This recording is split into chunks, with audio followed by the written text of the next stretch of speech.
J'ai dû regarder des vidéos, des tonnes et des tonnes. Moi, personne ne m'a rien expliqué. Des fois, il y a le syndrome de l'imposteur. C'est-à-dire, des fois, on se sent jamais assez légitime avec le fait d'accompagner des gens. Donc, en fait, il faut se détacher du résultat. Le problème, c'est que les gens, ils passent plus de temps à cogiter, à réfléchir, à peaufiner qu'à faire. Il faut que les gens, ils enlèvent leurs idées reçues que pour réussir, il faut mettre la religion de côté. Assalamu alaikum et bienvenue dans votre émission ATech HB3 et ses amis.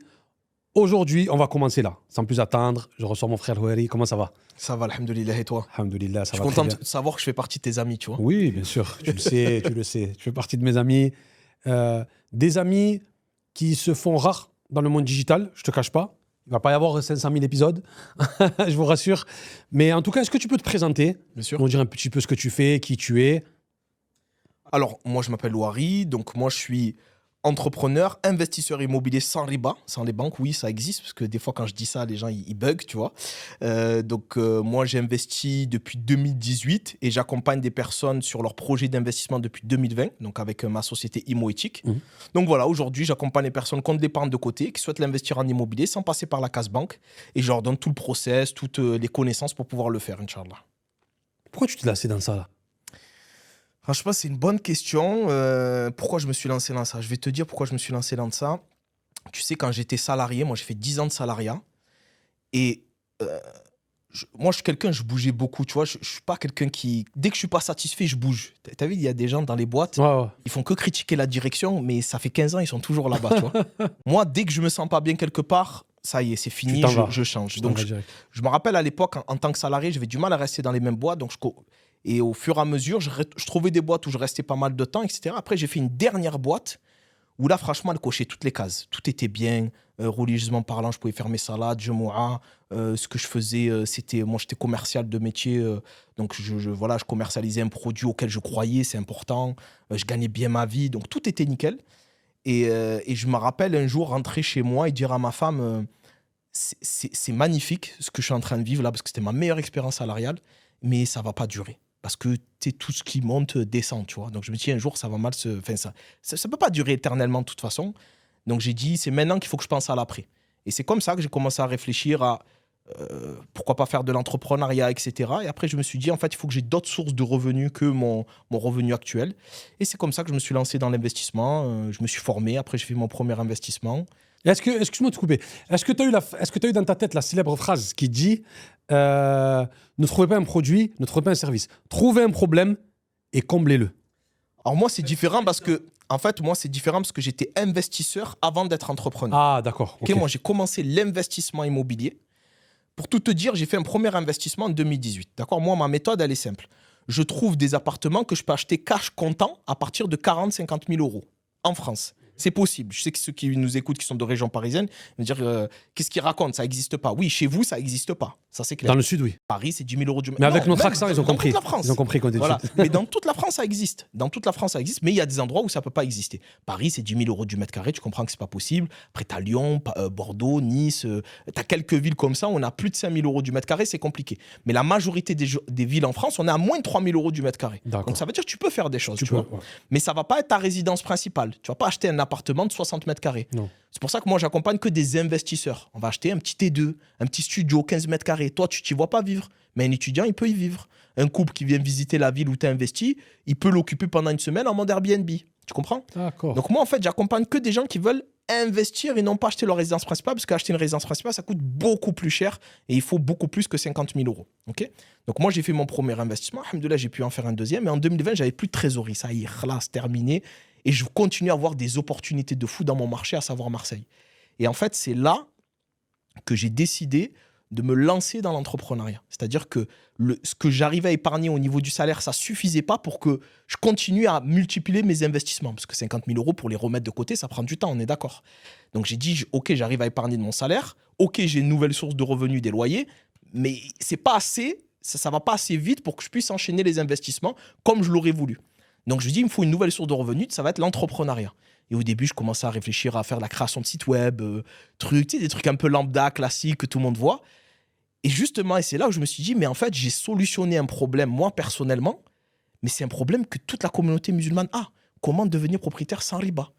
Et c'est là que je me suis dit, mais Tu peux rappeler aux gens qu'est-ce que c'est riba?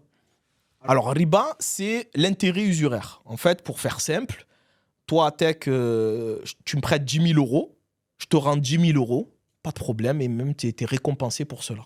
Récompensé au niveau hasanat. Hein. Par contre, tu me prêtes 10 000, mais tu me demandes de te rendre 11 000, il y a 1 000 euros de riba. C'est de l'usure. Et ça, c'est interdit en islam. Voilà, les 1000 là qui sont en plus, ça c'est interdit. Voilà, ça c'est interdit. Je vais même aller plus loin. Tu me dis, vas-y, je te prête 10 000, je te rends 10 000, mais je te rends tel service ou je fais ça pour toi. Même ça, c'est du riba. Wallahu a'lam. Wow. Tu comprends? Wow. C'est le surplus. Rajouter que tu vas quelque chose. Voilà, barakallahu fik. Donc en fait, si tu veux, c'est ce que les banques font. Les banques, elles te disent, tu vas acheter ta maison, il n'y a pas de souci, tiens, 200 000, mais tu me rendras 250 000. Voilà. Et ça, en fait, en islam, c'est interdit. Donc du coup, il faut trouver des solutions alternatives. Okay, aujourd'hui, on te parle de banque islamique, etc. Moi, ce n'est pas du tout ce que je fais, ce que je pratique. Moi, tu l'as dit tout à l'heure, et ça me résume très bien. Tu es un pragmatique. Et c'est exactement ça. Ouais, c'est vrai. Je fais, j'ai pas, je fais pas. Alhamdoulilah, si tu arrives avec 45 ans, tu peux acheter des appartements cash. Et comme je te dis, à cette époque-là, je me suis dit, je ne dois pas être le seul musulman en France qui a réussi à mettre 40-50 000 euros de côté. Donc, je me suis dit, il y a d'autres personnes que je peux accompagner. Mais par contre, je suis l'un des rares qui sait qu'on peut acheter des appartements à ce prix-là. Parce que tout le monde est omnubilé par l'achat de résidence principale. Mais tu peux faire de l'investissement. Est-ce qu'il y a des gens, j'ai une question. Vas-y. Est-ce qu'il y a des gens, leur objectif, c'est d'avoir une maison à 500 000?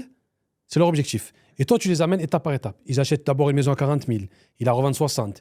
Ils achètent une à 60. Ils la revendent 80. Est-ce que tu as accompagné des gens qui sont réussis à aller à leur objectif final? Alors, cet objectif, pour l'atteindre, il faudrait, tu vois, bien 10 ans. Ouais, voilà. Moi, j'accompagne depuis 5 ans maintenant. Mais il y a des gens quand même qui ont réussi à En fait, avancer. ce que j'essaie de faire comprendre aux gens, c'est t'as pas assez pour acheter ta résidence principale.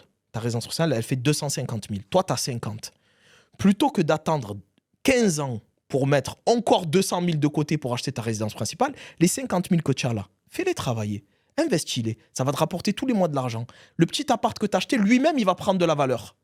Tu fais ça une fois, 2 fois, ça y est, tu as assez pour acheter ta résidence principale. Tu me suis? Au lieu d'attendre 15 ans, tu le fais en 7 ans. Et j'ai même envie de te dire, et tu me dis si c'est vrai ou pas, Vas-y. quand tu l'achètes cash, elle est à toi. Alors que quand tu fais un crédit, à tout moment, on peut te virer.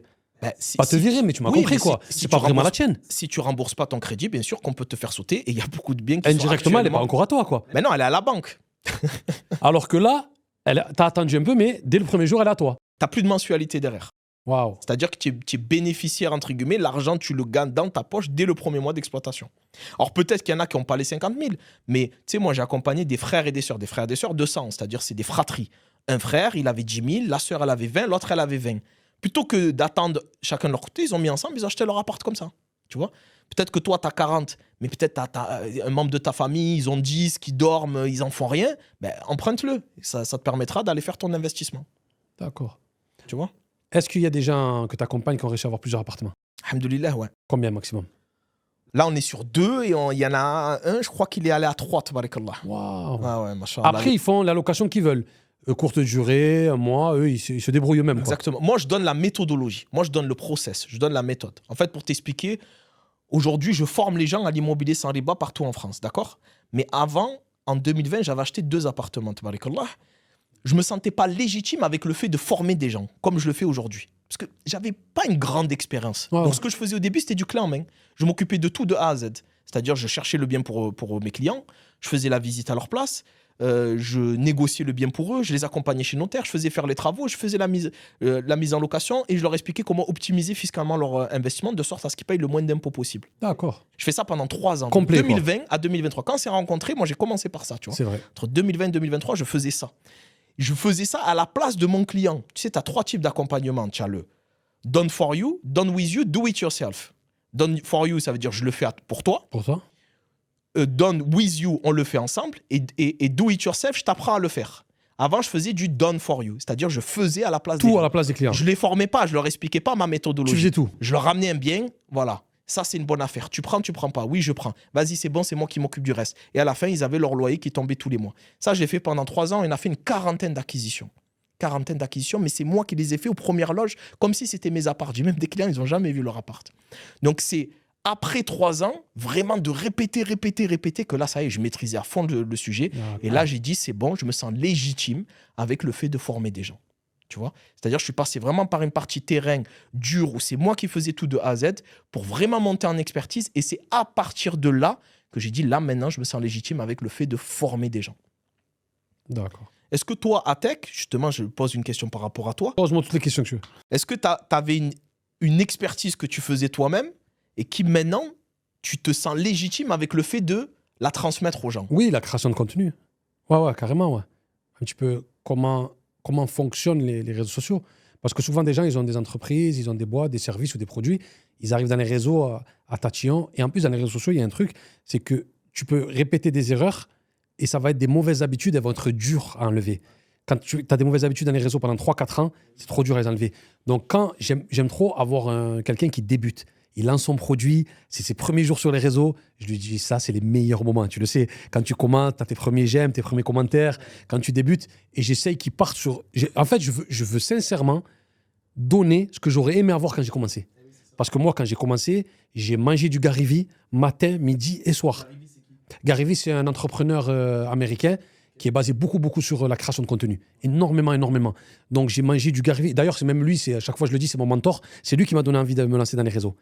Et en fin de compte, j'ai dû regarder des vidéos, des tonnes et des tonnes. Moi, personne ne m'a rien expliqué.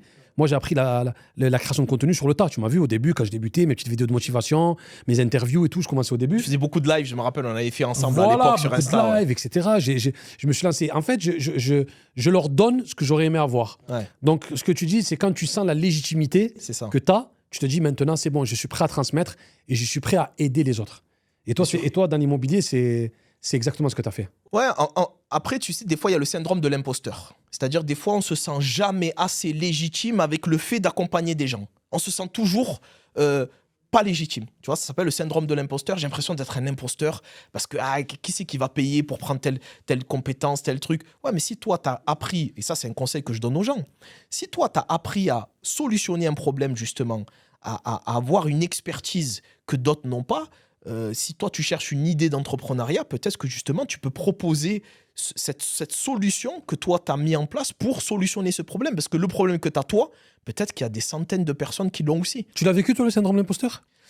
Alors oui, et je pense que c'est sain de l'avoir. Je pense que c'est sain de remettre en l'avoir. question. Voilà, te remettre en question. Surtout quand tu travailles en plus avec la Oumma, tu as une image, une étiquette. Moi je l'ai pas eu. Tant il y a mieux. tellement d'imposteurs que je ne l'ai pas eu, moi. Non, franchement, tant tellement mieux. de gens qui font n'importe quoi que moi, je me suis énervé. Je me suis dit, il faut rendre à César ce qui appartient à César. Il y a trop de gens, je te donne un exemple. Je vais t'apprendre la viralité. Il a 500 abonnés. Il n'a pas une vidéo qui dépasse 2000 vues. Comment tu vas apprendre la viralité aux gens et tu les arnaques et tu leur vends des formations à 1500, 2000 euros et tu dis, je vais vous apprendre la viralité. Ben T'as oui. pas de viralité. Je sais. Moi, j'ose pas dire viralité. Le mot viralité, je leur dis jamais. Je leur dis juste, je vais t'apprendre à créer une audience, à avoir un peu de visibilité. Mais jamais je me permettrai de dire, tu vas faire la vidéo qui fait 1 million de vues, tu vas gagner 3000 euros par mois. Je donne aucun chiffre. C'est pareil. Je vais t'accompagner à comprendre les stratégies des réseaux et je donne tout le temps l'analogie avec les échecs ou bien les jeux de société. Je lui dis, c'est comme si tu me présentes un jeu de société, que moi je suis un crack. À Tech, tu peux m'apprendre parce que ce week-end, je vais jouer en famille et je comprends rien. À chaque fois que je joue, je comprends rien. Tu peux m'apprendre les règles? Viens. Je t'apprends à jouer, mais je joue pas à ta place. Je t'apprends à jouer. Ouais, c'est intéressant. C'est ça. Bien sûr. C'est tout. Ben, Après, le travail, c'est à eux de le faire. tu sais, ça renvoie même à la religion. Pourquoi je dis ça? Parce qu'en vrai de vrai, à Tech, si on réfléchit, nous, on est maître de quoi? De nos causes, de nos sabab. On n'est pas maître du résultat. Non. Parce que le résultat, il dépend d'Allah. On est d'accord là-dessus. Donc, en fait, on ne peut pas réellement s'engager sur un résultat parce que le résultat, il dépend Il d'Allah. nous appartient pas. Par contre, on est maître de nos causes et on est responsable de nos sabab. C'est à nous à faire les causes. Et se former, ça fait partie des causes. Mettre les moyens en place pour avoir des résultats, c'est ça qui Mettre fait les chances de partie son des- côté, ouais. Exactement. Et Allah, il a créé cette dunya comme ça. Pour avoir des résultats, il faut faire des causes. Et, si tu prends même religieusement, Moussa alayhi salam, quand il était poursuivi par le Pharaon et qu'il était face à la mer, Allah subhanahu wa ta'ala, qu'est-ce qu'il a dit? Il a dit, tape avec ton bâton que la mer s'ouvre. Donc il a demandé une cause, il a demandé un effort de sa part pour avoir un résultat. Il n'a pas ouvert direct, ouais. Alors qu'il pouvait, c'est un prophète, subhanallah, qui sait que... Comme on qui dit, le peut- médicament, il faut prendre le médicament pour guérir, ouais. Exactement, il faut faire la Ouais, il cause. faut faire une cause. Et alhamdoulilah, notre dunya, elle est construite comme ça, où Allah, il donne des résultats, ceux qui donnent des causes. Des fois, il ne donne pas de résultats pour... De suite, ouais. Et c'est un bien pour nous, etc. Après, on ne va pas non plus... c'est Allah qui met des Il y a une résultats. sagesse derrière. Et il les donne même aux non-croyants. Tu vois, mais nous, alhamdoulilah, on peut aller tirer la baraka. Donc, avoir des résultats exponentiels. Tu sais, des fois, on me dit, ouais, mais... tu sais, moi, quand je me suis formé avec des gens qui faisaient avec riba. D'accord, je me suis formé avec des gens qui faisaient avec riba parce que personne faisait sans riba à mon époque où moi je me suis lancé, tu vois. J'ai dû réadapter leur méthode par rapport à ma situation à moi. Parce qu'eux, ils t'expliquent comment utiliser l'argent de la banque, donc comment acheter des biens à partir de 150 000 euros. Moi, c'était 50 000, c'est pas du tout la même stratégie. Donc, j'ai dû réadapter. Et quand tu prends des accompagnements, tu participes à des séminaires, des choses comme ça. Donc, je me rappelle, je participais à des séminaires avec plein d'autres investisseurs, mais avec riba. J'étais le seul qui faisait sans riba, tu vois. À cette époque-là, je me rappelle, je fais un séminaire où j'avais qu'un appartement à cette époque-là. Et je me suis dit, je serai toujours derrière eux. Eux qui font avec le levier de la banque. C'est normal. Ils utilisent l'argent de la banque, moi j'utilise mon propre argent. Mais alhamdoulilah, moi déjà j'en avais fait un, je trouvais ça magnifique, tu vois. Et j'avais pas de complexe avec ça parce que je savais pourquoi je faisais ça. Quelques années plus tard, je fais un des derniers séminaires que j'ai fait, toujours avec des gens qui faisaient avec riba. J'étais l'un de ceux qui avait le plus de biens dans toute la salle. Waouh. Allahu Akbar. Alors que eux, ils utilisent le levier de la banque. Waouh. Va expliquer ça, toi. Inch'Allah. Va expliquer ça. Si c'est pas avec la baraka d'Allah, si c'est pas Allah qui te facilite. Donc en fait, je pense qu'aussi, il faut que les gens, ils enlèvent leurs idées reçues que pour réussir, il faut mettre la religion de côté. C'est faux, c'est ça qui va t'aider. Mais il faut être patient, il faut le faire dans le halal, il faut placer sa confiance en Allah. Et Allah, il te donnera ce que toi, il estimera bon pour toi. Wow. Tu vois ce que je te dis? Non, je suis entièrement d'accord avec toi. Surtout cette notion-là, elle est importante parce qu'en fin de compte, comme tu as dit, quand tu t'en remets à Dieu, tu te détaches du chiffre, tu te détaches des vues, tu te détaches de l'argent. Et en fait, tu n'es pas, comme tu as dit, omnibulé par c'est quoi le résultat. Ce qui compte, c'est l'instant T et ce que j'apporte. Exactement. C'est ça, en fin de compte. Toi, tu réponds à une problématique pour les frères et les sœurs. C'est beaucoup plus important que toutes les sommes que tu peux amasser ou les appartements que tu peux avoir. Donc, en fait, il faut se détacher du résultat. Exactement. Et tu as donné un bon exemple quand tu as dit Moussa et aussi Nouh. Il a prêché 850 ans, il a converti que 85 personnes. Exactement. Dans ce monde, la capitalisme productif, ça ne représente rien. Exactement. C'est un échec, 800, tu vas dire. 850 ans de prêche. Maintenant, tu vas en Afrique, il y en a, ils convertissent les gens tous les jours. Exactement. Pour te dire que... Bien sûr. Mais il avait c'est un des êtres humains préférés d'Allah, tu vois. C'est partie des 5-6 préférés d'Allah. Donc, en fin de compte, il faut se détacher du résultat. Et ce monde-là, il nous somme d'être pieds et poings liés au résultat. Combien tu as fait de vues? Combien tu as d'abonnés? Combien tu gagnes? 50 000, c'est pas assez. On met des barrières avec les chiffres à tous les rêves et à tous les espoirs des gens bêtement. Exactement. Alors qu'au final, non. Moi, regarde, j'ai des chiffres des fois stratosphériques et j'en parle même pas. J'ai des chiffres que les gens disent, ah ouais, c'est vrai, mais j'en parle même pas. En fait, ce qui compte, c'est ce que je vais apporter. Je te jure que même des fois, et combien de fois ça m'est arrivé, je vois une news sensationnelle et je sens que je peux faire des vues avec. Je la fais pas. Parce qu'à l'instant T, je pense pas que ça va apporter quelque chose à mon public. Des fois, il y a des news. Du coup, si je fais cette vidéo-là, elle va me faire 1 million de vues. Et 1 million de vues, des fois, c'est 300 euros. Qui c'est qui va te donner 300 euros à une journée? C'est impossible. Et je dis non. Je pense pas que ça servira à mon audience. C'est pas quelque chose d'impactant. Il n'y a pas de plus-value. Quand je le ressens pas en moi, quand c'est une news qui est pas dans les tripes, je la fais pas. Donc en fait, c'est ça. Si on arrive, la communauté musulmane, à se détacher du chiffre, eh ben, franchement, c'est là où on va pouvoir aller loin. Bien sûr. En fait, il faut qu'on s'attache aux causes, il faut qu'on s'attache à faire des efforts. En fait, aujourd'hui, on vit une époque où tout le monde veut tout de suite, sans effort. Et ça, malheureusement, ça ne marche pas. Et ça, c'est le problème des réseaux sociaux. Et les réseaux sociaux vendent ça. Suis ma formation et deviens millionnaire en 6 mois. Rejoins mon truc et tu seras indépendant financièrement en tant de temps, etc. Et en fait, on veut tout de suite. Et tu sais, il y a une phrase que je dis souvent, c'est les gens surestiment ce qu'ils peuvent faire en 1 an, mais ils sous-estiment ce qu'ils peuvent faire en 10 ans. Wow. Ils surestiment ce qu'ils peuvent faire en 1 an, mais ils sous-estiment ce qu'ils peuvent faire en 10 ans. Les gens, ils n'ont pas de résultat au bout de 6 mois, ils arrêtent, ils passent à autre chose. Et c'est ça qu'on appelle le syndrome de l'objet brillant. Je vais faire une formation de closing.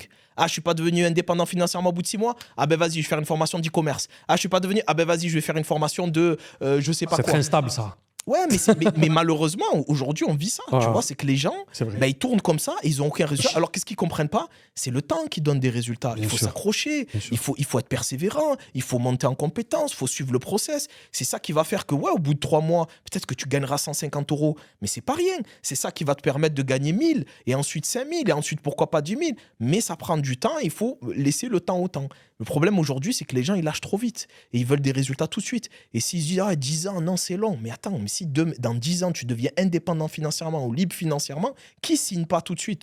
Les gens, ils ne se rendent pas compte que nos parents, ils ont travaillé 50 ans dans des usines, à 50 ans à faire du ménage, en Au même miroitant salaire. une retraite, et pour le même salaire, en plus avec une retraite minime, tu vois. Donc, il faut aussi revenir à la réalité, un peu se déconnecter justement des réseaux sociaux, alors qu'on est présent sur les réseaux sociaux. Mais justement, comme tu l'as dit, moi aussi, pareil, tu ne trouveras jamais en train de parler de je gagne tant, je fais ci, je fais ça. Moi, je parle jamais de moi. Je parle par contre, des gens, des résultats des gens que j'ai accompagnés. Ça, oui, ça, c'est ma fierté, tu vois, de voir les résultats des gens que j'ai accompagnés, de dire, toi aussi, tu peux le faire, tu vois. Parce que quand tu dis, moi, j'ai fait ça, tu dis, ouais, mais toi, t'as ci, t'as ça, nanana. Non, lui, regarde, il a réussi, il part de zéro comme toi. Comment t'expliques que toi, tu n'y arrives pas alors que lui, il a réussi? Tu m'as rappelé quelque chose là. Tu m'as rappelé quelque Vas-y. chose il y a 2 jours. J'ai accompagné une sœur et je lui ai dit, j'étais en train de la motiver. On a fini l'accompagnement, je dis, ouais, tu peux et tout. Elle m'a dit, ouais, mais Atek, toi, t'es connu. Eh oui, Tu sais voilà. qu'est-ce que je lui ai dit? Je lui ai dit, tu sais ce que tu es en train de faire? Tu es en train. Je lui ai donné j'aime bien les analogies, j'aime bien imager les choses pour que les gens comprennent. Parce que des fois, tu peux faire tous les discours du monde, les gens ne comprennent sûr. pas. Et quand tu donnes une bonne analogie, les gens comprennent. Je lui ai dit, c'est comme si on avait un terrain, moi là et toi là. Moi, j'ai une maison qui fait 10 millions d'euros. Toi, tu as des briques, mortier, tu as tout, et tu regardes la mienne, au lieu de construire la tienne. Mais construis, tu as tout là. Pourquoi tu regardes la mienne? Bien sûr. Construis ta maison. Ben oui. Petit à petit, elle va devenir comme la mienne. Mais construis-la. Ne t'arrête pas à dire, waouh, regarde la chance qu'il a. Mais oh, t'as tout là. Eh oui, Ne dis pas que tu peux pas. T'as tous les outils. Il y a les réseaux, t'as ton activité, il y a tout, il y a tout. bien sûr. Donc ne reste pas à miroiter la mienne alors que tu peux construire à tout moment la tienne parce que tu as tous les outils qui sont là. Exactement. Ben, c'est encore lié aussi aux réseaux sociaux. On voit la réussite des autres, on contemple la réussite des autres et nous, on est dans notre canapé, on continue à scroller, regarder, alors qu'on devrait être en train de construire notre propre réussite. Mhm. Alors, réussite, Mhm. fi dunya fil akhira. Tu Mhm. vois, nous, ce qu'on vit, c'est l'akhira, mais ça n'empêche pas que tu peux devenir ambitieux, tu peux être entreprenant, tu peux faire des choses aussi fi dunya tant que ça reste dans le cadre du halal. Et ce que tu disais, ça me faisait penser à une chose, mais j'ai perdu le. Non, mais même une sœur, une fois, pour te dire qu'on peut motiver les gens, une sœur, qui est sur les réseaux, elle m'a dit un jour, j'avais un coup de mou, j'en avais marre, je voulais pas produire de contenu. Elle m'a dit, je suis allé dans ton compte Atek et j'ai vu 6 vidéos. Elle a dit, Atek, il a mis 6 vidéos aujourd'hui, moi, j'arrive pas à en faire une.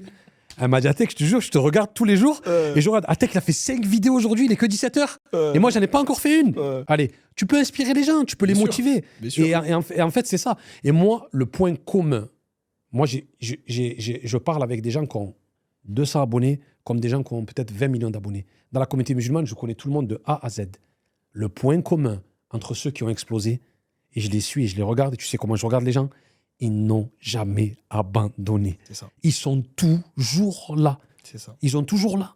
Ils postent non-stop, live, truc. Tu vas à 1h du matin sur TikTok, tu les regardes, ils font des lives de leurs produits. Tu dis, waouh, Voilà. ils abandonnent pas. En fait, la persévérance, c'est très important dans l'entrepreneuriat. Et voilà, c'est ça que je voulais te dire tout à l'heure, c'est que, en fait, les gens, ce qu'ils comprennent pas, c'est qu'au début, il faut juste apprendre à entreprendre. Exact. En fait, les gens, tu as vu, quand ils se lancent dans l'entrepreneuriat et qu'ils cherchent une nouvelle source de revenus, ils imaginent tout de suite ce qu'ils vont faire à terme, c'est-à-dire leur projet idéal, le truc qu'ils veulent absolument faire, etc. Et en fait, ils cherchent leur passion, leur truc. Mais en fait, au début, commence par des trucs bidons. Commence par des trucs basiques, même si ça ne te parle pas. Alors, je sais que je peux être à contre-courant d'autres personnes qui vont dire au contraire, va sur ta passion, nanana. Mais je pense qu'au début, il faut juste apprendre à entreprendre. Tu sais, moi, au début, quand j'ai commencé à réfléchir à vas-y, je vais avoir une nouvelle source de revenus, franchement, j'ai touché à. Tu sais, je faisais un peu de print on demand. Je sais pas si tu vois ce que c'est. Ouais. Tu sais, les tasses où tu. Donc, j'avais fait un truc un peu musulman, etc. Franchement, c'était magnifique. Et ça marchait bien. Je commençais à avoir des ventes, etc. Mais c'était pas ma passion, donc j'ai un peu. Mais c'était pas grave, tu vois. Je commençais à toucher à des choses jusqu'à tomber sur vraiment pourquoi j'étais fait, entre guillemets, tu vois. Et après, une fois que tu as trouvé, bah, il faut persévérer, il faut pas lâcher. Le problème des gens, c'est qu'ils se dispersent aussi. Une fois que tu as ton truc, fais construire ton truc. Construis-le, brique par brique, petit à petit. Fais monter jusqu'à avoir des vrais résultats significatifs, durables. Et ensuite, tu pourras déléguer et que ça continue à tourner sans toi. Mais ça prend des années. Tu vois, ça prend des années. Le problème, c'est que des gens, ils commencent à avoir un peu de résultats. Ah non, en fait, quand c'est pas ce que je voulais faire, je vais faire autre chose. Mais en fait, tu es toujours en train de faire autre chose et tu n'es jamais en train de rien faire au final. Une autre anecdote. Vas-y. Je suis plein d'anecdotes, moi. Ouais, je t'en prie. J'avais interviewé une sœur il y a 2 ans de ça. Moi, je devais avoir 10 000 abonnés sur Instagram. Elle avait 250 000. Ouais. On fait l'interview, HB3 Show, elle se passe super bien. Et à la fin, j'ai dit, c'est la première fois que j'ai une personne avec autant d'abonnés. Elle doit avoir des clés. J'étais très naïf au début. Elle va m'expliquer plein de choses. Je lui ai dit, ça te dérange pas à la fin de l'interview que je te pose quelques questions? Elle m'a dit, non, pas de souci. Ouais. On fait l'interview, boum, c'est fini. Je lui ai dit, est-ce que tu peux m'expliquer quelques clés? Elle m'a dit, mais j'ai rien à t'expliquer. J'ai dit, comment ça? Elle m'a dit, mais Atek, tu fais tout bien. Elle m'a dit, tu postes 8 à 9 vidéos par jour. Elle m'a dit, tu sais, depuis quand je suis là, moi? Depuis 2012. Ouais. Ça fait 12 ans que je suis là, Atek. Toi, ça fait 2 ans. Sois patient, c'est tout. Elle m'a dit, tu produis plus que moi. Tu fais plus de contenu que moi. Elle m'a dit, tu te rends pas compte, Atek, t'es présent, t'es très présent. Elle m'a dit, n'abandonne pas. Oui, c'est ça. Ton tour va venir. C'est tout. Moi, je m'attendais à des explications de fou. J'étais prêt à noter et tout. Mais en fait, non. En fait, c'est ça. Les conseils les plus simples, en vrai, c'est les meilleurs. Et tu sais, je me suis rendu compte d'un truc, vraiment. Une fois, j'ai fait... Il y avait un mec que je suivais sur les réseaux. Il faisait une formation, justement, création de site internet. Je vais participer à sa formation, et tout. Tu vois, je le voyais sur les réseaux. Tu vois, vraiment, il représentait... Et en fait, quand je le vois, il est simple. Truc, il a rien d'extraordinaire, entre guillemets, tu vois. Il avait rien d'extraordinaire, en fait. Mais la différence qu'il avait entre lui et les autres, c'est que lui, il faisait. C'est tout. C'est que lui, il faisait. En fait, pour réussir, c'est pas être le plus intelligent. Non. C'est pas avoir la meilleure idée. C'est pas avoir issu d'une grande famille. C'est pas avoir l'argent. C'est juste faire. Travailler. C'est juste faire. Le problème, c'est que les gens, ils passent plus de temps à cogiter, à réfléchir, à peaufiner qu'à faire. Ouais. Et il y a un dicton qui dit, vaut mieux faire que parfaire. Parfaire dans le sens parfait. Parce que tout le monde cherche la perfection. Mais en fait, il faut faire. Non. Fais, agis, avance, bouge, va là-bas, va là, va. Fais des choses. Tu vois, moi, je sais pas, moi, la dernière fois, j'avais un mec qui voulait investir en immobilier. Tu vois, ça fait longtemps qu'il me tanne avec ça. Un jour, je vais à Marseille, j'ai plein de visites. Je lui dis, viens avec moi. Viens avec moi. Là, il y aura plein de visites. Obligé, tu vas trouver ton bien ou au moins, tu auras une bonne vision de ce que tu pourras acheter. Ah ouais, non, là, c'est compliqué, si ça. Je suis désolé, mais en fait, si tu comprends pas que tu dois consacrer au moins une heure, une journée, tu vois, dans ton planning pour investir 60 000 euros, bah, c'est que tu n'as pas le bon sens des priorités. À un moment donné, il faut comprendre aussi qu'il faut faire des efforts. Tu vois ce que je veux te dire? Ouais, je suis d'accord. Donc, il faut faire des causes. Voilà, il y a un événement là, ben vas-y. Il y a un live là, vas-y. Il y a un livre à écouter, écoute-le. En fait, il faut se bouger. Les gens, tu le sais, ils sont dans leur canapé, ils sont là, ils regardent Netflix et ils attendent des résultats. Ça ne marche pas comme ça. Non, tu as dit des bonnes choses. Comme tu as dit, il faut pendant l'âge de 20, la vingtaine, de 20 à 30 ans, tenter plein de choses, découvrir plein de choses, tenter des expériences entrepreneuriales, tenter des choses. Et pas que. Ou même dans la vie, voyager, bouger. Ouais. Non, mais quand je dis expérience, c'est un peu dans tout. Ouais. Mais je précise ça parce qu'aujourd'hui, le problème, c'est qu'on est arrivé dans une génération où les jeunes, ils ont trop faim d'argent trop tôt. Ils ne comprennent pas qu'en fait, la jeunesse, c'est pas fait pour gagner de l'argent. La jeunesse, c'est fait pour expérimenter la vie. S'établir, avoir des expériences. Je te l'ai dit tout à l'heure quand on était en train de manger ensemble, je t'ai dit, moi, de 20 à 25 ans, j'ai fait que voyager. J'ai vécu un an en Angleterre, j'ai vécu à Paris, j'ai vécu au Brésil. J'ai vécu des choses. Je m'en foutais de l'argent. J'en avais. Et j'ai envie de te dire, la vie que j'avais, c'était une vie de millionnaire. Pourquoi je dis ça? Parce que j'étais quand j'étais au Brésil, dans des endroits, parmi les plus beaux endroits du monde, mais j'avais pas un. Tu vois ce que je te dis? C'était juste que je m'étais bougé, j'avais fait une expérience. Quand tu es jeune, il faut vivre l'expérience. L'argent, ça a le temps de venir. Ça a le temps, mais quand tu es jeune, il faut vivre de l'expérience. Il faut faire des choses, voilà, expérimenter toutes ces choses, dans le cadre du halal, bien évidemment. Ok, on est d'accord là-dessus. Mais comme ça, tu n'auras pas de la crise de la quarantaine. Quand tu arriveras à 40 ans, tu diras, purée, en fait, j'ai fait que travailler toute ma jeunesse. Aujourd'hui, je me rends compte que c'est pas ça la vie, tu vois. Et des gens comme ça, j'en ai quasiment tous les jours au téléphone. Tu vois, là, j'en ai eu un tout à l'heure. Tu as vu, tout à l'heure, j'avais un petit retard. Je dis, désolé, j'étais au téléphone. C'est un frère, il m'a contacté. Il me dit, je veux me lancer dans l'immobilier. Il a 50 ans. Il est médecin. En tout cas, il est dans la médecine. Et il m'a dit, j'ai fait un burn-out il y a 4 mois. Pourtant, il a réussi à mettre plus de 100 000 euros de côté, tout en vivant bien. C'est-à-dire qu'il gagne extrêmement bien sa vie. Il a fait un burn-out. Pourquoi il a fait un burn-out? Parce que toute sa vie, il travaille. Et là, il est en train de se rendre compte que ce n'est pas ça la vie. Donc là, il veut investir en immobilier, avoir une nouvelle source de revenus pour lever le pied sur son travail. Burn-out, alors qu'il gagne très bien sa vie. Les gens, ils n'arrivent pas à comprendre que les gens qui gagnent bien leur vie peuvent souffrir, peuvent être... tu vois ce que je veux te dire? Donc en fait, il faut comprendre que tout ne tourne pas autour de l'argent. C'est un outil, l'argent. Bien sûr, c'est un moyen. L'argent, ça t'aide à... Surtout s'il est placé dans les bonnes mains. Parce que quand on recontextualise par rapport à la communauté musulmane, si on le met dans les mains de quelqu'un qui veut faire quelque chose de profitable, qui peut aider la communauté, qui peut être utile, ça peut être quelque chose d'extraordinaire. Mais si on le met dans les mains de quelqu'un qui va faire n'importe quoi, qui va peut-être même salir peut-être un peu la communauté, c'est là où ça va mal se passer. Donc c'est pour ça que maintenant, quand quelqu'un il cherche l'argent dans la communauté, il faut y aller sainement, apporter des réponses à certaines problématiques qu'on a au quotidien. Donc en fait, il faut que l'argent, il serve vraiment, vraiment. D'accord, tu peux t'acheter des maisons, te faire plaisir et tout, mais toujours penser à une notion de communauté. Il faut que tu aides ta communauté. On a beaucoup de problématiques. On a beaucoup de sœurs, par exemple, qui portent le voile, qui ne peuvent pas travailler. Tu peux les faire travailler. Des frères, voilà, ils ont la barre, ils veulent prier à l'heure, ils n'arrivent pas à prier à l'heure. Il faut penser à avoir l'émancipation économique. Ça, c'est des choses que tu le sais, je répète tout le temps. Sûr. C'est mon cheval de bataille. Et tout le temps, je le dis. Essayer d'avoir l'émancipation économique, mais ne pas penser qu'à l'argent.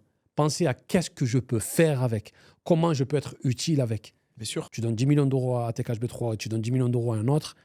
Pourtant, c'est exactement la même somme. Ouais, ouais. Et on va voir qu'est-ce qu'on va faire, moi, et qu'est-ce qu'il va faire lui. Je vais pas sûr. dire je vais faire mieux. Peut-être Ouais, qu'il va faire des choses, peut-être qu'il va faire un orphelinat, peut-être qu'il Bien va sûr. faire un truc de dingue. On va dire waouh, t'imagines ce qu'il a fait. En fait, ça dépend. Il y en a, non, il va acheter une maison et 3 voitures et il va flamber. Ouais. Voilà. Ça, il sera régalé, d'accord, il va faire des vidéos, mais ça aura servi à qui au final? Toujours cette notion d'être utile pour moi et être utile pour les autres. C'est important. D'accord, tu as ta maison, tu as ta villa, tu as ta piscine, ta voiture, et après quoi? Tu vas rester toute la journée à les contempler? Non, on est des musulmans, on a une mission sur Terre.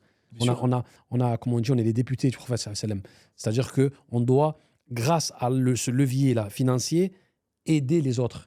Il y a un rappeur, Rick Ross, il a dit depuis que je suis millionnaire, 7 personnes dans ma famille sont millionnaires. Ça, c'est magnifique, ça. Eh oui. On dirait que dans notre communauté, ça n'existe pas. Quand tu réussis, fais réussir les gens que t'aimes. Ben Les gens vraiment, vraiment que t'aimes, pas les toxiques. Hein. Parce qu'il y en a, ils sont là que Bien sûr. avec leur toxicité, il faut s'éloigner. Mais les gens qui sont sincères, qui sont bons, aide-les. Oui. Aide-les. Tu vois, Moi, comme tu tu sais, fais, toi, t'aides les gens à changer leur situation. Bien Tu sûr. vois, c'est ça, en Tu sais, fait. Être utile. je vais même aller plus loin, c'est que on peut faire du fils habilillah tout en étant payé. On peut faire du fils habilillah tout en étant payé. Qu'est-ce que je veux dire par là? C'est que tu peux avoir un musulman qui a un produit, qui a un truc, un accompagnement qui fait payer, mais lui, sa niya, c'est la réussite de la Ummah. Donc, il va aller chercher la récompense d'Allah subhanahu wa ta'ala, il va le faire fi wujillah, c'est-à-dire pour Wow. Allah. Mais il va se faire payer pour ça parce que sinon, il ne pourrait pas continuer à faire ça longtemps. Et ça, c'est des fois, les gens, ils ont du mal à comprendre ce concept-là. Ils disent, ouais, mais si tu fais ça pour la communauté, pourquoi tu fais payer? Ouais, mais si je ne fais pas payer, je ne peux pas faire ça pour la communauté. Si je ne fais pas payer, je ne peux pas faire ça pour la communauté. Parce que je serais obligé d'arrêter pour aller travailler. Donc, je ne pourrais plus le faire. Tu comprends? Ou le faire succinctement, ou le faire sur mon temps libre. Donc, moins bien le faire, donc apporter moins de valeur aux gens. Je comprends. Donc, en fait, tu peux tout à fait... Une sœur, elle peut se lancer, aider d'autres sœurs à créer leur site internet, se faire payer pour ça, mais elle sera récompensée parce que elle, son but, c'est d'aider d'autres sœurs à sortir, à faciliter le voile, etc. Mais comme tu peux avoir quelqu'un qui fait ça gratuitement, mais qui ne le fait pas fisabilillah. Voilà, je vais t'aider à faire ton déménagement, mais moi, je sais que j'ai mon déménagement la semaine prochaine. C'est pour ça que je suis là. Ma niya, elle est là. Elle n'est pas de te faire plaisir. Donc, je le fais gratuit, mais c'est pas fisabilillah. Tu comprends ce que je veux te dire? Ouais. Et ça, des fois, les gens, ils ont du mal à comprendre ce concept-là. Dans la Oumma, ouais, mais l'argent. Ouais, mais en fait, c'est comme tu dis, c'est un moyen. Tu sais, il y a une phrase qui dit que si tu as l'argent dans ta main et pas dans ton cœur, il te nuira pas, même si tu n'en as pas beaucoup, même si tu en as beaucoup. Et par contre, si tu as l'argent dans ton cœur et pas dans ta main, il te nuira, même si tu en as peu. Waouh. Donc, ça n'a rien à voir avec le montant, ça a à voir avec ton rapport à La l'argent. relation avec l'argent. Ton rapport à l'argent. Ouais. Tu vas avoir des millionnaires qui sont ascètes, qui sont dans l'ascétisme, c'est-à-dire qui sont détachés de la dunya. Et parmi les compagnons radiallahu anhum, on a des exemples, tu vois, de gens qui ont Omar ibn Affan radiallahu anhu, jusqu'à aujourd'hui, il a des waqf, c'est-à-dire des choses qui continuent à travailler pour la communauté. Enfin, faut vraiment qu'on se détache de ce rapport malsain qu'on a avec l'argent, qui vient aussi de notre vécu, qui vient au fait que quand on était petit, on manquait de beaucoup de choses, etc. etc. Mais maintenant, il faut qu'on comprenne qu'en fait, ça y est, il faut s'affranchir de tout ça pour avoir un rapport sain avec l'argent. Tu vois, un rapport sain, c'est un moyen, je l'utilise pour l'investir, ça fait croître, ça améliore ma situation, ça me permet demain, Inch'Allah, pourquoi pas de levier P par rapport à mon travail, de changer de travail, me mettre dans l'entrepreneuriat, de faire un hajj, de couper un mouton, voilà, on vient de passer Eid. Si t'as pas d'argent, comment tu fais l'udhiyya, comment tu fais le sacrifice? Mais tu as dit une bonne chose, excuse-moi de te couper, Je t'en prie. c'est qu'il disait que ça serait bien au collège de faire des cours d'éducation financière. Ça, ils disent que ce serait une matière incroyable. D'expliquer aux jeunes comment on paye les impôts, qu'est-ce que les impôts, qu'est-ce que c'est le Mais travail, pourquoi ils font qu'est-ce pas, que c'est un Atek? salaire, Pourquoi ils font pas? qu'est-ce que c'est un Atek loyer. Pourquoi ils font pas? Dis-moi. Vas-y, pourquoi?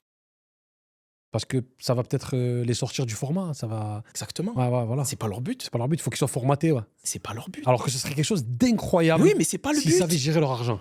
Moi, je suis pas complotiste, attention, hein, Ouais, mais ouais. je suis lucide. Mais c'est pas leur but, ouais. C'est logique. Ouais. C'est logique ce que tu dis. C'est une évidence sans nom.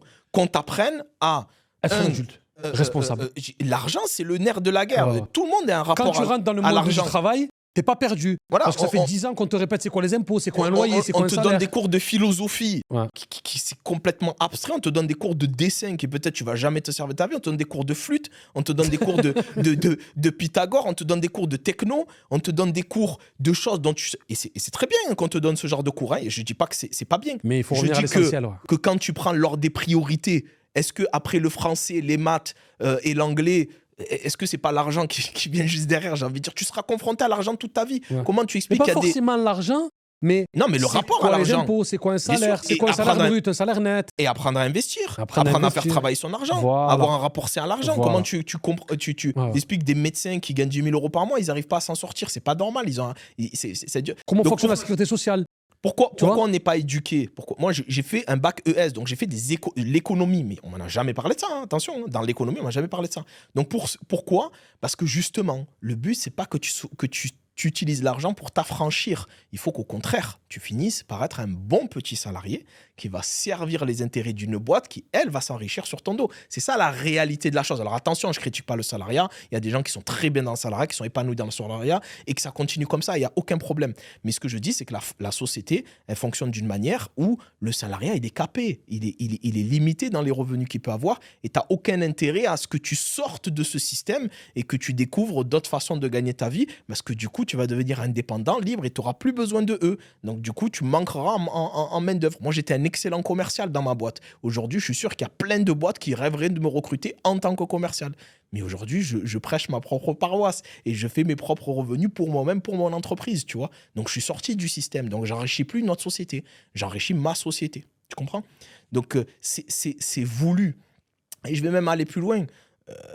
Tu sais, nous, la communauté maghrébine, fils d'immigrés ou même d'Afrique noire, en tout cas les immigrés, voilà pourquoi on nous a mis dans des trucs manuels, si ça, parce que voilà, il fallait qu'on serve ça. Aujourd'hui, tu le vois, cependant, on est dans toutes les sphères de la société, toutes les sphères de la société. Mais qui le sait? En fait, il faut vraiment qu'on... Tout à l'heure, tu parlais d'Afro-Américains. Faut qu'on réalise ce qu'on a fait à Tech. Les gens ne le réalisent pas parce que personne ne le met en avant. On ne se rend pas compte d'où on est parti et où on est aujourd'hui, on l'a fait en une génération. C'est incroyable ce qu'on a fait. C'est-à-dire de passer de pauvres, pour la plupart, fils d'immigrés, etc. Toi, t'es pareil, je suis né en Algérie. Né en Algérie. Moi aussi. Voilà. Donc déjà, nous deux, on est... ouais, voilà. Exactement. Donc partir de ça, arriver dans des quartiers. Moi, j'ai grandi toute ma vie dans un quartier. Comme, voilà. Partir de ça et arriver à s'affranchir, faire des études, avoir un travail, comme on est énormément aujourd'hui dans la population maghrébine, à avoir des travails, des positions, etc. On l'a fait en une génération. Une seule génération. Regarde les Afro-Américains aux États-Unis. Il aura fallu combien de générations pour s'extirper de ça? Ça a duré extrêmement longtemps pour commencer à avoir des gens qui ont des bonnes positions, etc. Ils l'ont fait en plusieurs générations, tu vois. Donc nous, ce qu'on a fait, parce que aussi on a l'islam comme discipline et ça nous a énormément aidé, ça nous a permis peut-être de ne pas tomber dans la drogue, pas tomber dans l'alcool, comme des fléaux qu'on a pu voir outre-Atlantique, tu vois. Mais on a vécu ce qu'on a réussi à faire, mais comme personne ne le met en avant, bien évidemment, tu comprendras Sauf que ça là, se je fais voit. trop chaud. Voilà, que ça se voit pas. mais ça existe et c'est réel. C'est vrai, et moi, je le vois, je je suis les ai. d'accord Tu sais, les gens ils me disent, ouais, mais qui c'est qui a 30 000 euros, 40 000 euros, 50 000? Mais énormément de personnes, parce que j'ai énormément de frères et de sœurs qui travaillent, qui ont fait leur situation et qui, alhamdoulilah, aujourd'hui, gagnent très, très bien leur vie. Et aujourd'hui, on est dans toutes les sphères de la société, toutes. C'est vrai. Franchement, tu as résumé la chose et tu as entièrement raison. Et il y a énormément de musulmans maintenant qui se développent, qui avancent. Et franchement, moi, je les côtoie. Et franchement, ça fait vraiment, vraiment, vraiment plaisir. Mais il y a toujours ce cap d'avoir des grosses sociétés. Chaque fois, je le dis, dans les 500 fortunes françaises, il n'y a pas de musulmans. Hein. Il y a toujours par rapport justement à cette relation avec l'argent. J'ai remarqué, comme tu as dit, on fait de l'argent, on avance, mais il y a ce petit level-là qu'on n'arrive pas à atteindre et qui me chagrine à moi. C'est qu'on va direct aller acheter la grosse voiture, on va direct jeter son dévolu sur tout ce qui est matériel. On a besoin de la validation des autres.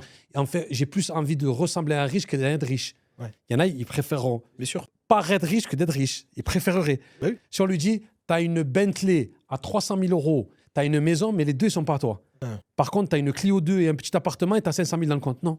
Ils vont te dire non. Tu vois, c'est bête, c'est ridicule. Bien sûr. Mais en fait, cette image qu'on veut dégager des signes extérieurs de richesse, et je trouve que c'est encore ancré dans notre communauté et que beaucoup de gens pensent comme ça et que le but, c'est l'émancipation économique. Avoir des entreprises, avoir des usines, avoir des employés, pouvoir, créer des fortunes pour des générations. Parce que, comme on dit, plante, sème la graine et un jour il pleuvra. C'est sûr. Pense aux générations futures. Tout ce qu'on fait, c'est pas forcément pour nous, mais c'est pour sûr. que nos enfants, nos petits-enfants, nos arrière-petits-enfants ne galèrent pas. Ils n'ont pas à sûr. demander à quelqu'un. Ils n'ont pas à chaque fois à tendre la main. Faut pas que la sœur, à chaque fois, faut qu'elle enlève le voile parce qu'aucun de sa société aucun de sa communauté n'a une société. Donc je suis obligé d'enlever le voile. Elle a été pudique pendant 10 ans. Elle va montrer ses cheveux alors qu'elle est dans la pudeur. Pourquoi? Parce que nous, on ne répond pas à ces critères-là. On n'a pas de société, on n'a rien. Tu vois ce que je veux te dire? Non, bien sûr. On n'est pas présent. Bien sûr, et c'est vrai qu'aujourd'hui, après, il y a une nouvelle vision qu'on a et que de plus en plus de gens ont en France, Oui. en Europe, c'est la volonté de hijra, Inch'Allah. Parce qu'on sent bien que on a beau tout avoir bien fait, on a beau avoir fait les études qu'on devait faire, on a beau avoir eu l'expérience, et on est toujours dans les mêmes situations. Donc en fait, on se rend bien compte qu'aujourd'hui, on a de la valeur, on a l'expérience, on peut enrichir des sociétés, etc. Mais qu'en fait, ici, c'est difficile, allons le faire ailleurs, tout simplement. Mais pourquoi on ne crée pas ici? Parce que moi, je vais te dire une chose, Atek, entre toi et moi, ce que je pense, c'est que c'est peine perdue. C'est que c'est peine perdue. Aujourd'hui, moi, personnellement, j'ai plus de volonté de rester ici. J'ai plus de volonté. Parce que je vois pas mon avenir économique. Économiquement, je m'en sors bien. Pourquoi? Parce que je travaille depuis un ordinateur aujourd'hui. Alors oui, je vais aller un peu sur le terrain de temps en temps, etc. Mais l'immobilier, tu sais, ça tourne assez simplement tout seul. Tu vois, on a assez peu de turnover. Donc, c'est pas quelque chose qui est très chronophage. Et c'est ça le but de l'investissement, c'est que ça tourne tout seul, tu vois. Donc, moi, aujourd'hui, mon travail, je peux le faire n'importe où dans le monde. Mais c'est que j'ai des enfants. Tu vois, j'ai 2 filles, tabarakallah. J'ai pas envie qu'elles aient l'éducation qu'on leur propose, la vie qu'on leur propose. Et j'ai pas envie qu'à 16 ans, quand elle va me dire je vais porter le voile, qu'arriver au lycée, qu'elles doivent l'enlever pour entrer dans le lycée. Tu comprends ce que je veux te dire?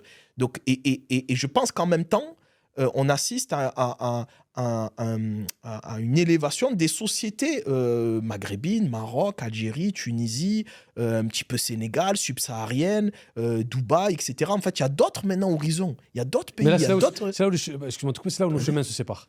Eh ben, Moi, c'est intéressant. Moi, tu connais ma vision. Moi, ma vision, c'est de créer nos propres structures ici en France. Pour moi, on est français. Nous sommes français. Moi, je me sens 100% français. Il peut y avoir des écoles musulmanes. On peut avoir nos entreprises. On n'est pas obligé à chaque fois de partir. Parce que je te donne un exemple. Nos parents, ils sont partis de leur pays. Nous, on part. Ça va durer combien de temps? Après, on va au Qatar. Le Qatar, il va avoir une guerre. C'est les premiers qui partent, c'est les immigrés. Ça va être nous. Non, on ne va pas tous les 50 ans partir. Pourquoi on pas? Est chez nous, stop. Mais pourquoi pas? Pourquoi pas tous les 50 ans partir? Nos parents, ils sont partis. Ils nous ont donné des clés. D'accord? Ils nous ont donné ce qu'ils nous ont donné aujourd'hui. Vraiment, qu'Allah les récompense pour les efforts qu'ils ont fait. Mais est-ce que nous, pour nos enfants, on ne doit pas se tailler?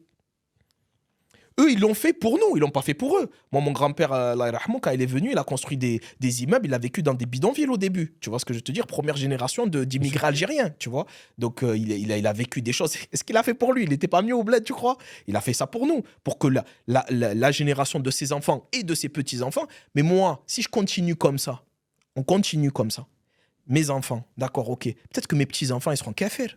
Moi, je mets les pieds dans le plat, Atek. Je parle pas d'argent, je parle pas de nationalité, je parle de religion. Ouais. Tu comprends ce que je te dis, c'est si on crée justement ces infrastructures. Mais ils veulent pas, Atek. Ils veulent seuls. pas. Mais c'est pas ça. Tu peux aller contre la loi, toi. Tu peux aller contre la loi. loi.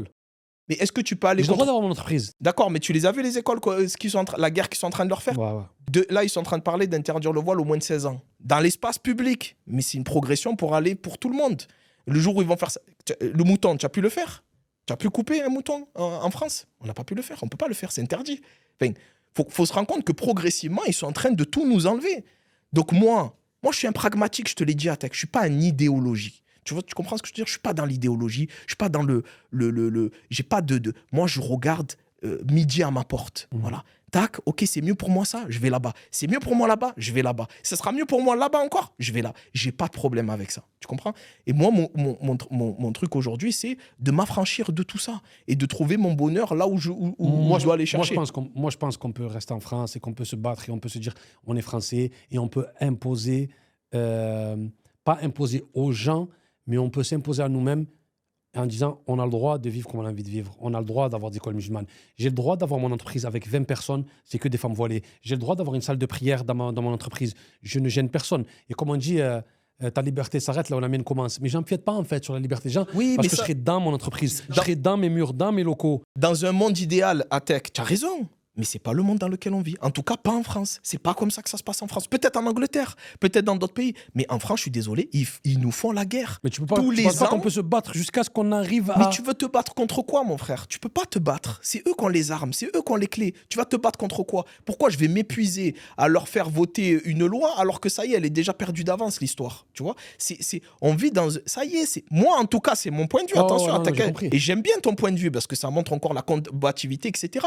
Et tu verras que quand les gens ils vont nous regarder, il y en a qui seront de ton côté, d'autres du mien, tu vois? Il y a pas de... Mettez-nous les commentaires. Voilà, il n'y a pas de j'ai raison ou t'as tort ou vice-versa. Non, non, non, C'est non. deux points de vue qui se Bien défendent sûr, aujourd'hui. bien sûr, bien sûr. Mais dans Mais ce moi, que je te moi, dis... tu m'as vu ma vision quand je dis regardez, les musulmans, ils apportent de la plus-value en France. Quand je mets une Bien sûr. personne comme toi en avant, Mais quand je mets d'autres en avant, je dis moi, je vais regardez, te dire, entre ils toi- apportent. Ne Entre rêvez toi et pas. moi, aujourd'hui, j'ai une vision internationale des choses. Ouais. C'est-à-dire qu'aujourd'hui, je travaille avec des frères qui sont au Maroc, d'autres ils sont à Dubaï. Aujourd'hui, on est avec WhatsApp, Zoom, les réseaux. Ça y est, c'est déconnecté le côté local. Tu comprends? Ouais. C'est-à-dire que moi, franchement, j'ai des frères maintenant en Algérie, on s'envoie des vocaux, trucs. Tu vois, il y a une digitalisation Moi, non, voilà, je trouve qu'il y a une digitalisation des relations qui fait qu'aujourd'hui, Tu c'est te un sens peu... citoyen du monde un peu. Exactement. Je Et je me comprends. suis toujours senti comme ça comprends. aussi. Tu vois, je me suis comprends. toujours. C'est pour ça que tu as vu, quand j'ai voyagé, j'ai bougé, j'ai vu d'autres trucs, etc. Donc, moi, j'ai pas d'attachement proprement dit. Attention, hein, moi, je kiffe la France, j'aime la France. Je trouve que c'est un beau pays, qu'il y a beaucoup de choses. Mais aujourd'hui, la politique, elle va plus dans ce sens-là. Quoi. On nous sent. Peut-être voilà. qu'elle va changer d'ici 10 ans. Je pense pas. 20 ans. Je pense qu'au contraire, ça ne va faire que s'empirer année après année, qu'on va nous sortir des lois de plus en plus dures contre les musulmans et que ça va être de plus en pire jusqu'au moment où ils vont nous haram cette terre. C'est-à-dire ils vont nous la haram, ils vont nous la rendre haram. Khlas, ils vont nous dire ça y est, le voile il est interdit. Tu peux vivre ici quand le voile est interdit, tu peux plus. Tu peux plus mon frère. C'est fini, c'est terminé. Le halal il est interdit. Tu peux vivre ici, tu peux plus. Le halal il est interdit, tu peux plus. Moi je suis quelqu'un qui prépare des situations qui ne sont pas encore arrivées. Tu te rappelles, je t'ai dit, Moi, je les prépare à l'inverse. eh ben Tout va regarde. bien se passer. Eh ben regarde, tu te rappelles quand je t'ai dit, rappelle-toi le tout début de notre interview, c'est quand est-ce que tu as commencé l'entrepreneuriat? C'est ta première question. Qu'est-ce que je t'ai dit? Je t'ai dit, Atek, quand j'étais bien dans ma société, c'est là où j'ai préparé l'après. Parce que je me suis dit, ça va pas durer. Ça va pas durer, ouais. Quand je suis parti voir mon père il y a 4 ans en arrière et je lui dis, papa, on n'a rien en Algérie. Vaut mieux qu'on achète un bien à nous parce qu'un jour, ça va péter aussi, ça va mal se passer et on n'aura rien de quoi rentrer. Et alhamdoulilah, on a réalisé ce rêve, entre guillemets, d'avoir notre bien à nous en Algérie. Tu vois? Mais je ne fais pas la hijra demain, mais je la prépare, elle est prête. Tu comprends? Quand j'étais salarié, j'ai dit, je vais me mettre entrepreneur. Donc, je faisais du clé en main. Donc, j'ai changé mon temps contre de l'argent. J'étais sur le terrain. Tu comprends? Quand j'ai basculé sur la partie un peu formation et tout, parce que je voulais un travail où je pouvais l'utiliser du monde entier. Comme ça, demain, je vais me tailler, je me taille. Je pars pas encore, mais je suis prêt à partir. Moi, j'aime bien faire les choses comme ça. Préparer le terrain. Je suis pas encore dans les starting blocks, mais je prépare tranquillement. Ouais. Je pose mes pions. Le jour où ça y est, il y a le truc qui fait que, moi, demain, je sais pas, moi, l'assistante sociale, elle vient me voir parce qu'on a eu un signalement pour mon enfant, parce que si, parce que ça, parce que ça arrive hein, aujourd'hui. Il y a beaucoup de signalements, ils t'enlèvent ton enfant, attention. Hein. Moi, après, je réfléchis par rapport à l'enfant. Ce qui a été le déclic, c'est l'enfant. Non, je comprends. Tu vois, ça a non, été l'enfant. C'est intéressant qu'on ait deux façons de voir les choses. Ouais. C'est plus moi, ma personne. Moi, je suis bien, je m'en fous. Et tu sais, maintenant, on est armé mentalement. Si t'étais seul, on n'a plus de compte à rendre. On n'a pas la même vision si t'étais seul. En fait, aujourd'hui, nous, on s'en fout de ce qu'ils nous pensent de nous déjà. En tout cas, moi, on a un certain âge maintenant. Tu vois, ça y est, tout ça, le truc, l'arabe, pas l'arabe, le musulman, pas le... Moi, frère, ça y est, moi, je suis loin de tout ça, tu vois. Ouais, moi, je suis obstiné. Mon enfant, par contre, c'est devenu ma priorité. Donc, je veux le bien pour lui. Je veux plus le bien pour moi. Donc, je réfléchis à lui. C'est quoi le bien pour lui? Le bien pour lui, selon moi, c'est d'aller là-bas et de faire ça. Et en plus, l'avantage, c'est que là-bas, c'est en train de monter. Là-bas, c'est en train de se passer. Tu vois, tu prends l'exemple de l'Algérie, c'était la belle endormie. Pendant des décennies, il se passait rien. Là, ça fait 5 ans, ça y est, c'est en train de bouger. Là, moi, j'y vais régulièrement tous les 6 mois à peu près. Ce n'est plus du tout l'Algérie d'avant. Ceux qui ne sont pas allés depuis 5 ans, allez-y, vous allez être surpris. Alors, je parle des villes comme Oran, Alger, où là où ça... Pardon, ça bouge le plus. Peut-être que, tu vois, dans les petites villes, un peu moins. Mais c'est en train de bouger grandement. Et il y a beaucoup de frères qui ont fait la hijra, qui ont ramené des concepts. C'est en train de...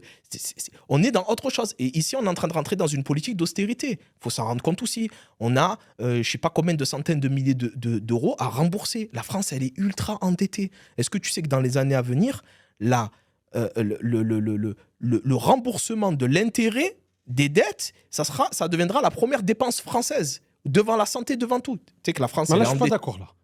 C'est pas un- Non, c'est je suis pas d'accord. C'est un fact. Non, pas d'accord sur les faits, mais je suis pas d'accord qu'on reste en France quand c'est bien économiquement. C'est Et pas dès ce que qu'on je dis. sent qu'on coule, on s'en va. C'est pas ce que je dis. C'est pour ça que je t'ai dit, dès le départ, je parle pas d'argent, je parle pas de ci, je parle pas de ça, je t'ai dit, je parle de religion. Je t'ai dit, je t'ai bien précisé ça. Toi, c'est en fait c'est le côté idéologie qui ne te plaît pas et que tu penses surtout à tes enfants. Si tu étais seul, tu n'aurais pas la même vision. Je pense à la Si tu étais religion. tout seul dans ta maison, Même tu moi, penserais pas pareil. à Tech, j'aurais bougé. Je pense Seul parce que c'est la religion qui prime. Tout seul, tu aurais bougé. Bien sûr, je peux. Je te dis, il y a un combat. De toute façon, elle est claire. Hein, je suis pas en train de fabuler. On n'est pas dans une position de victimaire. Allume n'importe quelle chaîne. Mais c'est intéressant d'avoir deux visions différentes. Toi, tu as une vision où, comme tu as dit, très pragmatique, où tu prépares le départ, etc. Parce que tu es très lucide et même extra lucide par rapport à ce que tu vois. Et moi, je suis dans un truc obstiné, en mode Malcolm X, on est chez nous en France, c'est chez nous, personne ne nous fera partir, on a le droit et on n'empiète pas et on ne fait du mal à personne. Et justement, on va apporter de la plus-value parce qu'on va aider économiquement. Au contraire, un pays qui justement qui affaiblit. Et moi, je me dis, le combat de demain, c'est le vivre ensemble. Je ne vais pas me sauver, je vais sauver le couple. Il y a un couple entre moi et la France, on est sur le bord du divorce, je ne vais pas me sauver, je vais essayer de... Mais c'est intéressant cette vision-là. Mais je t'avoue que moi, ça me fait plaisir aussi d'entendre ça parce que c'est beau. C'est beau, c'est tout à ton honneur d'être dans cette combativité, de continuer à vouloir... sauver le couple. Bien sûr, sauver le couple, tu as raison. Mais moi, je suis pas divorcé. Non, mais on sent bien que ça va plus. Tout à fait ta et on position. sent bien qu'on va se séparer. Et donc, je prépare la séparation. Et tu es libre, en plus, de faire ce que tu veux, d'habiter où tu veux, de vivre où tu veux, et tu t'en es donné les moyens. Exactement. En fait, parce qu'il y a des gens, ils rêvent, oh, je veux partir, mais tu peux pas. Toi, tu te donnes les moyens 24 heures sur 24 pour pouvoir partir. Donc, c'est tout à ton honneur. Il y a beaucoup de Français qui vivent au Canada, bien sûr, pour d'autres raisons. Hein. Se donner les moyens. Il y en a qui vivent en Thaïlande, il y en a qui vivent en Australie. Ce qu'on appelle la fuite des cerveaux. T'as le droit. Nous, on parle de hijra. Tu sais qu'il y a tout un tas de franco-français qui partent et qui se barrent parce qu'ils ne croient plus au modèle français dans tous les cas. Mais sans ça, il y en a qui ont envie de vivre ailleurs. Mais bien sûr. Il y en a qui ont envie de vivre en Angleterre. Bien sûr. En tout cas, c'était un échange super. C'est passé vite. Hein, super. Et j'aime bien qu'on ne soit pas mis d'accord à la fin. Ça, c'est sympa, ça. Ben oui, bien sûr. Comme ça va créer un peu d'interaction. Là, tout le monde va dire non, moi, la tech, il a raison. Non, le Wari, il a raison. Non, mais c'est bien parce que moi, c'est un sujet que je vois beaucoup maintenant. Oui. Tu vois, dans les gens qui me contactent pour investir, à chaque fois, je leur demande pourquoi tu veux investir, pourquoi tu veux te lancer dans l'immobilier. Et très souvent, 2 fois sur 3, la réponse c'est je vais partir, donc je veux préparer, je vais avoir un certain revenu stable parce qu'avec 1 000 € en France, tu peux pas vivre, mais avec 1 000 € au bled, tu peux vivre. Tu vois, donc comme ça, au moins, quand je pars, j'ai ma sécurité financière et je peux tu vois, être un peu plus stable, serein et truc. Même si ça renvoie aussi au tawakkul. Tu sais, si tu veux faire la hijra et si tu le fais pour Allah, voilà, tu as le prix de ton billet, tu te lances. Et même si moi, je ne suis pas en capacité de le faire, je dis que il ne faut pas non plus tomber dans le piège de avoir tout de près, de ci, de ça, à la virgule près pour partir. Si tu le fais fi sabilillah, fais-le et Allah, il va te faciliter. Vous êtes libre. La planète Terre vous appartient. Celui qui veut partir, il part. Celui qui veut rester, il reste. Celui qui veut entreprendre, il entreprend. Celui qui veut être salarié, il est salarié. C'est l'ouverture. Juste être quelqu'un de bien, quelqu'un de droit, d'honnête et vivre bien avec ses concitoyens. Et après, normalement, les choses passent. En tout cas, barakallahu fik, merci mon frère. Merci avec plaisir, mon frère. Énormément, c'était un super épisode. Franchement, merci beaucoup d'avoir accepté l'invitation. Merci à toi pour m'avoir invité. Avec grand plaisir. Subhanakallahumma bihamdika ashhadu an la ilaha illa anta astaghfiruka wa atubu ilaik. Wallahu a'lam, tu vois, sur ce qu'on... Et je vais mettre les liens. En bas, on va mettre ces liens, comme ça vous pouvez aller checker un peu son travail, ce qu'il fait, si vous êtes intéressé, bien sûr. C'est la fin de ATech HB3 et ses amis podcast. À très bientôt. Salam.